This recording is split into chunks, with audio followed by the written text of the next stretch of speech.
ले या शरफ बेचारा ये जो आपका यूट्यूब चैनल वाला हर 15-20 दिन के बाद मेरे पास आता रहा, मेरे बीवी बच्चों से खैर खबर लेता रहा। एक आदमी तो ऐसा मेरे घर पे आया जिसने मेरे बच्चे को बुलाया, मैं नहीं जानता हूं वो कौन है, अल्लाह उसको जज़ाए खैर दे, जिसने मेरे बच्चे से पूछा कि बेटा तुम कौन से स्कूल में पढ़ते हो।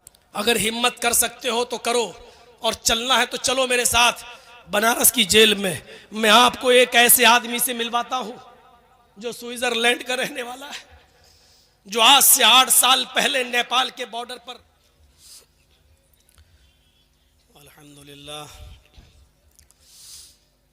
नहमदुहु व नस्तईनुहु व नस्तगफिरुह व नऊज़ु बिल्लाहि मिन शुरूरि अनफुसिना व मिन सय्यिआति अमालिना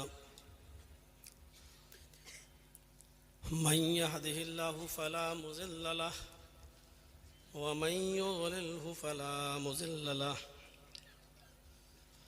व मन युज़लिल फला हादिय लहु व अशहदु अन ला इलाहा इल्लल्लाहु वहदहु ला शरीका लहु व अशहदु अन्न मुहम्मदन अब्दुहु व रसूलुहु अम्मा बाद फ़इन्न खैरल हदीस किताबुल्लाह व खैरल हदी हदी मुहम्मदिन सल्लल्लाहु अलैहि वसल्लम व शर्रल उमूरि मुहदसातुहा व कुल्लु मुहदसतिन बिदअह व कुल्लु बिदअतिन ज़लालह व कुल्लु ज़लालतिन फिन्नार।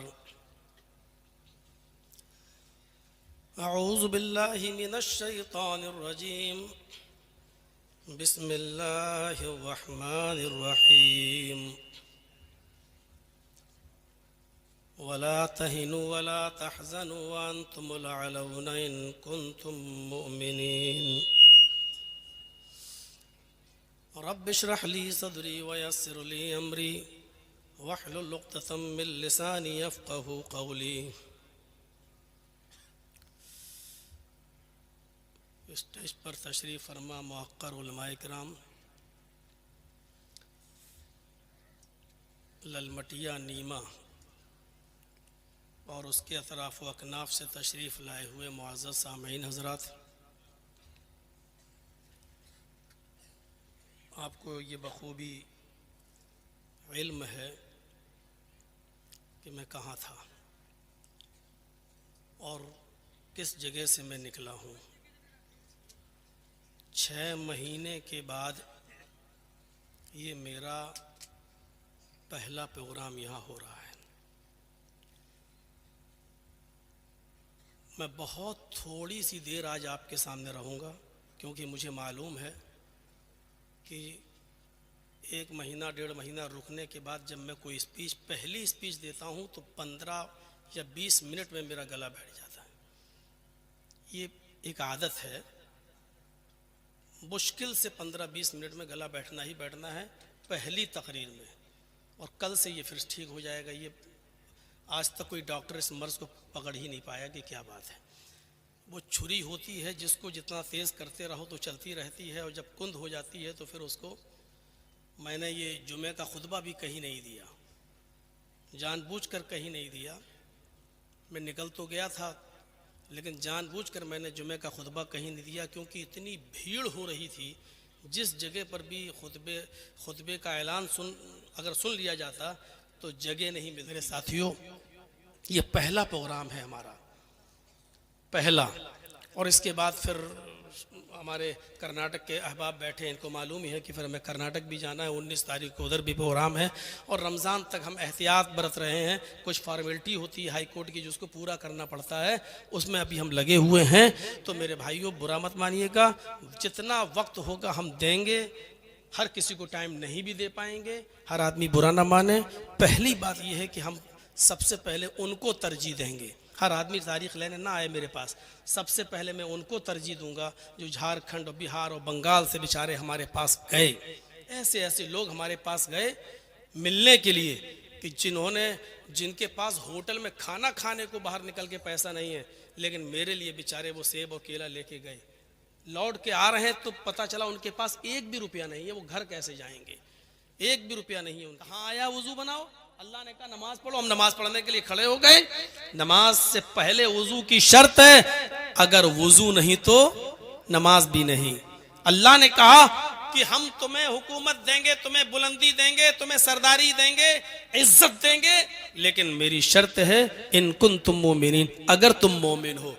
आज हमें इज्जत नहीं मिल रही है। दुनिया के किसी भी कोने में आप चले जाइए, मैं जिस माहौल में था उस माहौल में भी हिंदू मुस्लिम चलता था। उस माहौल में भी था कि आपको ऊंची आवाज में मस्जिद के अंदर नमाज पढ़ाने की इजाजत नहीं होगी, आपको 5 मिनट से ज्यादा जुमे का खुतबा देने की परमिशन नहीं होगी। आज कहीं पर भी किसी भी तबके में जाइए और किसी भी आप ब्रांच और शोबे में चले जाइए, मुसलमान बाइज्जत नहीं है। सुरिबत अलैहिमुज़्ज़िल्लतु वल मस्कना, सबसे ज्यादा जलील, सबसे ज्यादा रुस्वा, सबसे ज्यादा ख्वार आज के इस दौर में मुसलमान है। सिर्फ हिंदुस्तान के अंदर ही नहीं, किसी भी मुल्क में चले जाइए आप, यहां तक कि अपने पड़ोसी मुल्क पाकिस्तान का हाल देख लीजिए। कटोरा लेकर भीख मांगने पर मजबूर हो गई है वहां की आवाम। इकोनॉमी बिल्कुल ढह चुकी है, उसकी लाइट खत्म हो चुकी है उस मुल्क की, कर्ज में डूब चुका है आपका पड़ोसी मुल्क। जहां ईमान खत्म होगा, हम हिंदुस्तान के अंदर महफूज हैं, हमारी मस्जिदें महफूज हैं।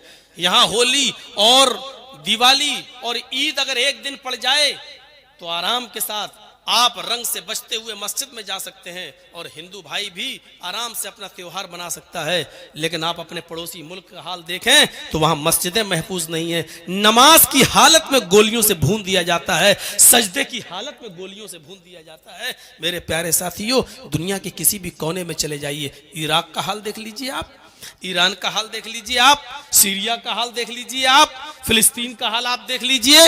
आप दुनिया के किसी भी मुल्क में, जो आप अपने मुल्क कहते हैं जिनको मुस्लिम इस्लामी मुल्क, मुस्लिम ममालिक, आप उनका हाल देख लीजिए।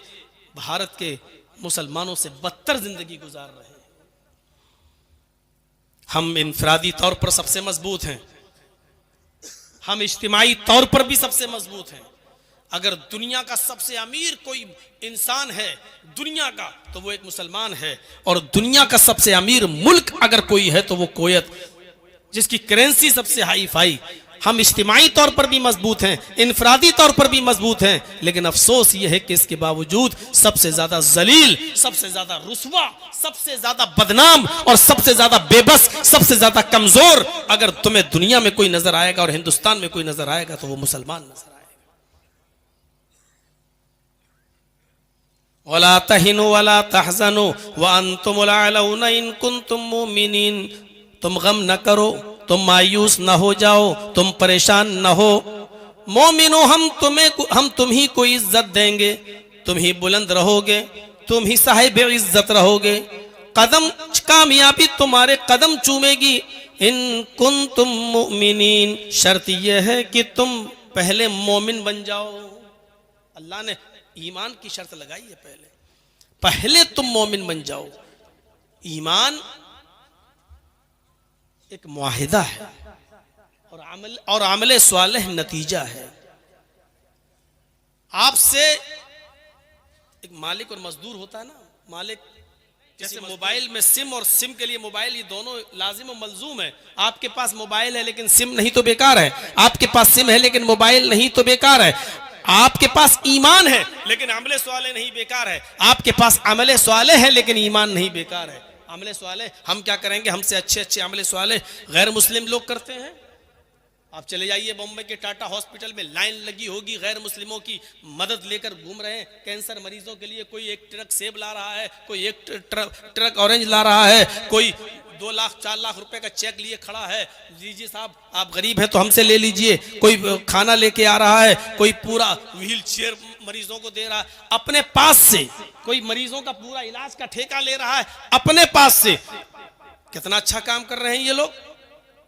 अभी मई और जून की गर्मी में ट्रेनों में देखिएगा आप, जहां आपकी गाड़ी रुकेगी लोग ठंडा पानी लेकर आपकी बोतलों में भरना शुरू कर देंगे। कितना अच्छा काम कर रहे हैं प्यासों को पानी पिलाने का। अमले स्वाले तो है लेकिन उनके पास ईमान नहीं है, इसलिए बेकार। हमारे पास ईमान है लेकिन अमले स्वाले नहीं, बेकार। दोनों चीजें जरूरी हैं। सूरह असर पढ़िए, अल्लाह रब्बुल आलमीन ने कामयाब मोमिन की जो शर्त बताई है उसमें ये भी रखी है, वल असर, जमाने की कसम, इन्नल इंसान लफी खुस्र, रुए जमीन पर जितने भी इंसानों को तुम देख रहे हो सरतापा सब नुकसान के अंदर डूबे हुए हैं, सब नुकसान ही नुकसान में है। कौन लोग नुकसान में नहीं है उनको अलग कर दिया, मुस्तस्ना कर दिया। इल्लल्लज़ीना आमनू व अमिलुस सालिहात, जो लोग ईमान लाए और जिन्होंने नेक अमल किए, जो ईमान लाए और जिन्होंने अमल सालेह किए, ये नुकसान के अंदर नहीं है। व तवासौ बिल हक़्क़ि व तवासौ बिस सब्र, ये दूसरी तरफ इल्लल्लज़ीना आमनू व अमिलुस सालिहात, ईमान और अमल सालेह ये दोनों जरूरी है। ईमान एक मुआहिदा है, अमल सालेह उसका नतीजा है। अगर आपने अमले स्वाले नहीं किए तो अल्लाह ने जो शर्तें रखी हैं जन्नत में जाने की, ये करो तो हम तुम्हें जन्नत में दाखिल कर देंगे जिसके नीचे दूध की नहरें बह रही होंगी, शहद की नहरें बह रही होंगी, ये तमाम चीजें अमले स्वाले के नतीजे के अंदर हैं। ईमान और अमले स्वाले दोनों चीजें हमारे अंदर होनी चाहिए। दोनों, ईमान से हमारा बुनियादी रिश्ता होना चाहिए। बुनियाद जितनी मजबूत होगी इमारत उतनी मजबूत होगी। आपने पतंग को देखा है, उड़ती है, और एक पतंग उड़ाने वाला डोर को ढील देता रहता है, पतंग ऊंचाई पर उड़ती है। आपने कभी गौर किया है कि वो पतंग आसमान की बुलंदियों पर कैसे टिकी हुई है? उसको कौन सी चीज रोके हुए है? वो पतंग ऊपर जा रही है, आप ढील देते जा रहे हैं डोर, और वो बढ़ती और ऊंचाई पे जाती चली जा रही है।